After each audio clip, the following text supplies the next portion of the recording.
Baiser sur le sein dans TPMP, plainte contre Jean-Michel Maire.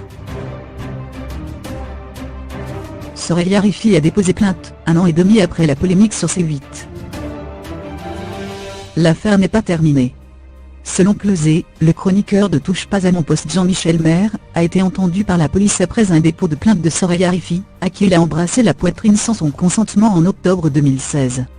En effet, lors des 35 heures de Baba sur C8. Cyril Hanouna avait lancé le défi à son chroniqueur d'embrasser la jeune femme présente sur le plateau pour sa ressemblance avec Kim Kardashian. Soraya Rifi avait dit non, tandis que le membre de TPMP lui avait adressé un baiser sur le sein. Après la diffusion de cette séquence sur C8, de nombreux internautes avaient signalé l'incident au CSA, qui avait mis en demeure la chaîne. Interrogée hier sur TVMA, Soraya Rifi a expliqué les raisons pour lesquelles elle a déposé plainte récemment. Après mon passage dans l'émission, à part quelques commentaires sur internet, ça allait. Mais depuis 1 an, ma vie est devenue un vrai calvaire, a-t-elle commencé, racontant avoir reçu de nombreuses critiques, des menaces de mort, des allusions vraiment malsaines. Elle a ajouté, « C'est très dur à vivre à long terme aussi bien dans ma vie sociale que dans ma vie familiale. J'ai rencontré beaucoup de difficultés, j'ai fait une dépression. » Quelques jours après la polémique, Cyril Hanouna avait invité la jeune danseuse sur le plateau de Touche pas à mon poste pour apaiser les tensions.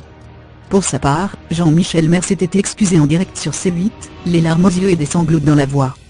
À la même période, sur Slat, la fausse Kim Kardashian avait affirmé qu'elle ne souhaitait pas poursuivre le chroniqueur en justice. Une décision qu'elle regrette aujourd'hui. Au début, j'ai réagi de manière empathique envers Jean-Michel Maire, puisqu'il m'avait contacté pour me dire que sa fille était harcelée à l'école. Sur le moment, je n'ai pas pensé à moi, a-t-elle poursuivi, avant de confier. Par ailleurs, la production m'a également appelé me conseillant de ne rien faire.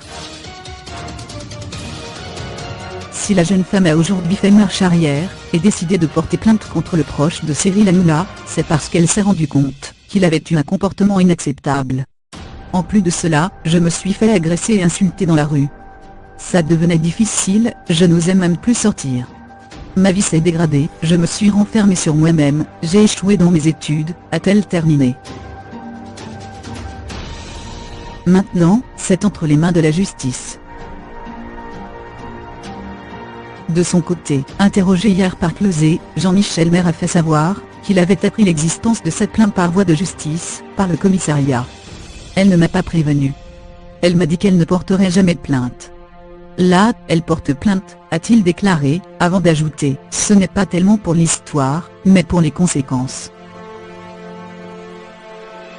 On l'a harcelée, les gens la critiquaient dans la rue, etc.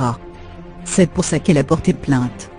Il a ensuite assuré qu'elle ne lui en avait jamais parlé, et qu'il n'avait plus de contact avec elle. Cette histoire date d'il y a 1 an et demi, le CSA n'a pas donné de sanction. Bien évidemment, je suis toujours à l'antenne. Cette affaire est passée. Il n'y a aucune raison que je ne sois pas à l'antenne, a lancé Jean-Michel Maire, expliquant, si on avait dû me demander de me mettre en retrait, on l'aurait fait à l'époque des faits. Pas maintenant, 1 an et demi après. Maintenant, c'est entre les mains de la justice.